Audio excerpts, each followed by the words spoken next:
Attorney, sino mananagot kung nakagat ako ng aso ng kapitbahay? Hi guys, this is Attorney Eman. Papag-usapan natin yung instances kung saan nakahagat tayo ng aso, ng kapitbahay, or nakalmot tayo ng pusa. So, una natin titingnan yung Article 2183. Pag makikita natin yung Article 2183 of the New Civil Code, nakalagay dyan na yung may possessor ng isang animal ay responsible for the damage na ginawa ng animal, ng aso, or ng pusa sa third parties. Pero kailangan nyo iisipin din na kahit na nakawala yung aso nyo, kahit hindi nyo fault, pwede pa rin kayo maging liable.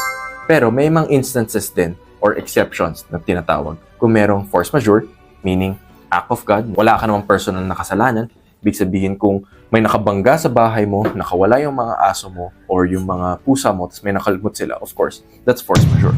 Pero kung ako mismo or yung third party yung may reason kung bakit nakagat siya, meaning pinet niya yung aso mo, binuhat niya yung pusa mo, tapos nakalmot siya. So, obviously, ang may kasalanan nun is yung third party or yung victim.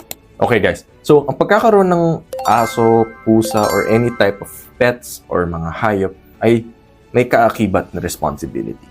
At so, kailangan merong mga appropriate vaccines para hindi makadamage or makavictim ng mga third parties or sa ating mga neighbors. So, kahit nakawala yan, responsibility pa rin natin. Okay, guys? So, mga pet parents natin dyan, alam nyo na yung possible liability, alam nyo na yung responsibility nyo, and you're emancipated.